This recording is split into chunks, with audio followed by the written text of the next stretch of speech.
So Chuck, as you know, everything's got gravity. You and I are gravitational objects in space. For this example, let's say we have exactly equal mass. If I have a test object is, let's put it down and see what it does. If I bring that test mass near me and let go of it, what's it gonna do? It's gonna go to you. It's gonna go to you. If I bring it near you, where's it gonna go to me? That means what? There exists a point. A point. Where? In the middle. Nice. Okay. Such a point exists. Okay. Gravitational balance. Equilibrium point. Okay. But there are two kinds of equilibria. One of them is called unstable equilibrium.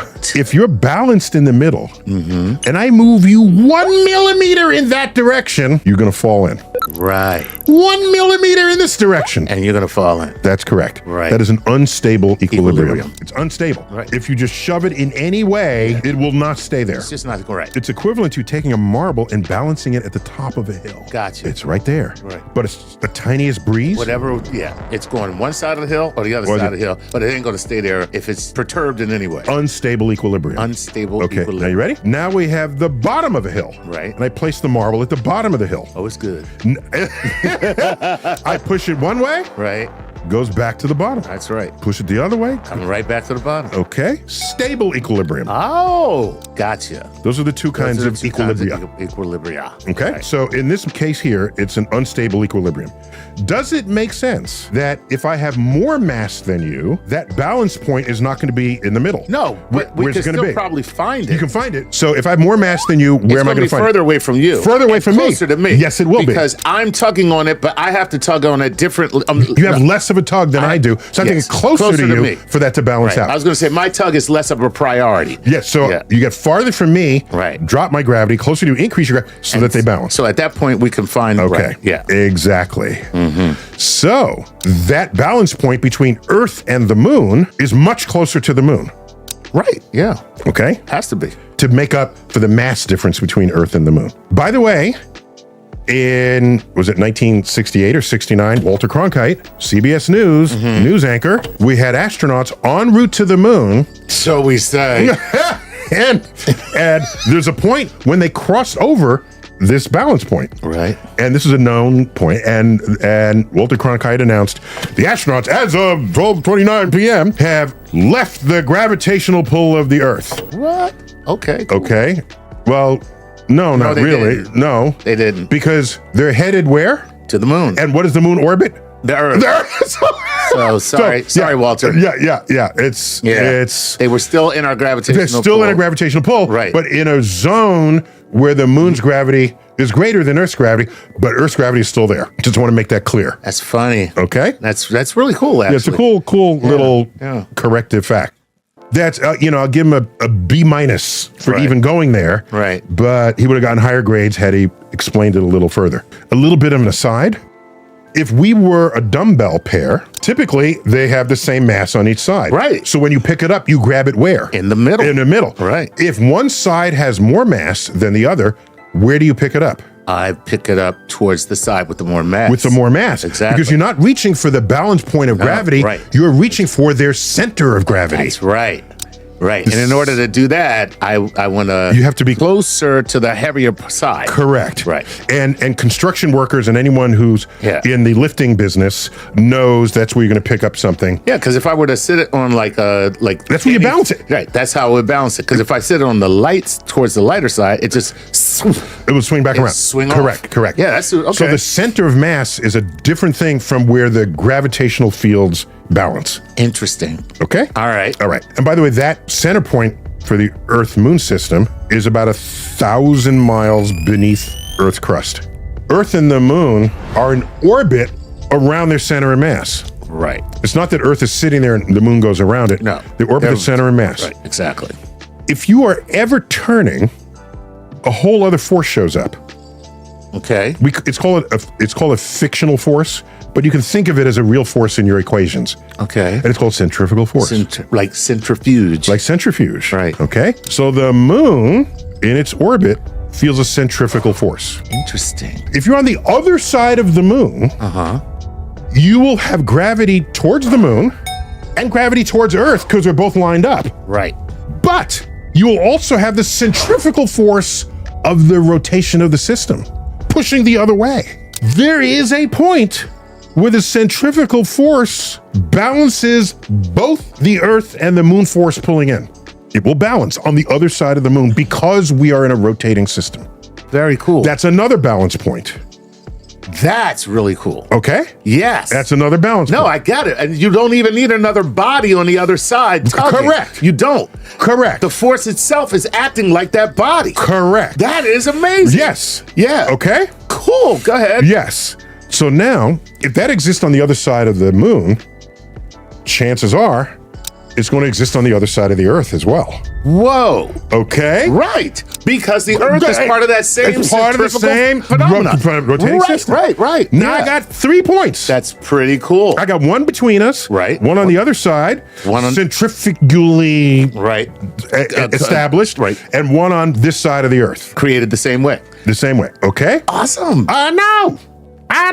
Now, it turns out that there are 2 more locations where the forces balance. All right. And one of them is off to one side and the other is off to the other side Okay. at exactly 60-degree angles. Okay. Okay? All right. How many degrees are in a triangle? 180, right? 80. So therefore, if one of my angles is 60 degrees and I have an equilateral triangle, what are the other 2 angles? Well, wait, 60, 60, 60. There it is. There you go. There it is. So make a equilateral triangle off the side of the Earth-Moon system. And if you run the math, that's another place where we each want to pull you in. One wants to pull you that way, the other one wants to pull you this way, but the centrifugal force wants to pull you that way. So that's your 4 and 5. Holy stuff. There are 5 points, and only 5 points where all forces balance. I'm not saying forces of gravity, because there's No, also it's forces of motion. right, Okay? right, yeah. So one in the middle, one on Right. each side. Yeah. And at these 2 places, Yeah. right there. And it turns out these 2 places are the bottom of a hill. Gotcha. They are the bottom of a hill. Whereas the one on the other side of the moon is just a really broad area. Right. The first person to reveal this was Joseph Lagrange. Oh, that's right. I found a stable spot.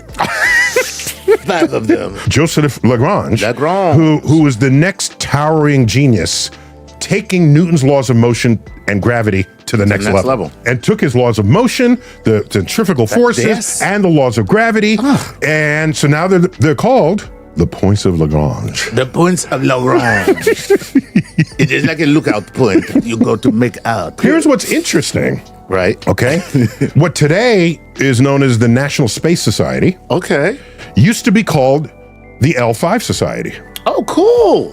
because the Lagrange points are numbered. 1, 2, 3, 4, 5. It's 1 in the middle, 2 on the other side, 3 behind you, 4 on one side, 5 on the other. There you go. Why they call them the L5 Society? Because at the L4 and L5, you could haul construction equipment there, And leave it. and it will stay. It'll stay. And then come get it. It's a staging and come perfect back. station. It's a staging point to then build your space station. Yes. Completely stable. That's very cool. Not just a space station, build colonies, Yeah. build anything. Oh, God. Does Elon Musk know about this? Please tell me he does not. Here's a couple of other interesting facts. Okay. Lagrange points exist for the Earth and the Sun. Well, yes. Why wouldn't they? It would have to. Yes, it did. Yes, Well, they it's do. yeah. Yes, they now, do. Is that because the moon, because you said it's a 2-body situation. The moon is small enough. It's insignificant. It's insignificant in that calculation. Oh, that's super Correct. cool Correct. then. The James Webb Space Telescope is at L2. L2. Okay. Right. Now station keeping is still necessary. Yeah. And I don't know how much of that they do, but it's a very broad plateau at the top of a hill. It's very cool. Okay. It doesn't have to keep its position longer than the life expectancy of your equipment, but that's where it is. It's like they built an observatory at that point. Exactly. But we build it here and launch it there and right. unfurl it. And where's that point? It's 1,000,000 miles on the other side of the moon. Amazing. That is so dope. Yeah, because you have to be far enough away for the gravity to be weak enough so that the centrifugal force will then balance it out. But the more interesting version of this are the L4 and L5 for the Sun-Jupiter system. Oh, now that sounds dope. 60 degrees way out. And those points are on the orbit of the planet. So Jupiter has a leading Lagrangian point and a trailing Lagrangian point. Okay. And you know what we have found? What? Asteroids there. Oh. They're leading and trailing asteroids. Because they're resting in the Lagrange. Where else are they going to go? Right. They wandered in. And they were just like, oh my God, I'm trapped. So it's kind of the opposite of trapped. No. It's like I have no proclivities to go anywhere. So the trailing asteroids has more in them. The leading asteroids, they're called the Trojan asteroids. The leading ones, the Greek, I think they're Greek asteroids, and the trailing ones are the Trojan asteroids. Nice. And there's just pockets of asteroids that just orbit with Jupiter. Just going, that is so cool. So Lagrange was badass, and he did all of this at the turn of the 1700s into the 1800s. Right. And Napoleon knew all about his work. Get out. Because Napoleon was highly engineering literate. We will one day take over the Lagrange Points of Jupiter. Oh, one last thing. Because there are these places in space where the gravity and the rotation vary relative to each other, a full study of these zones of space can empower you to establish trajectories from Earth to other moons and planets that minimize the energy load of your rockets. Well, that makes sense. Think about that. Right. If I go this way, I'm getting tugged on that way, Right. and that's good, but I might have to go a little longer. I'm exploiting your tug, Right. and my journey is longer, but I'm not using any energy Right. because I'm falling into where you are. Now you just gave me a boost. Yep. I save my rocket fuel.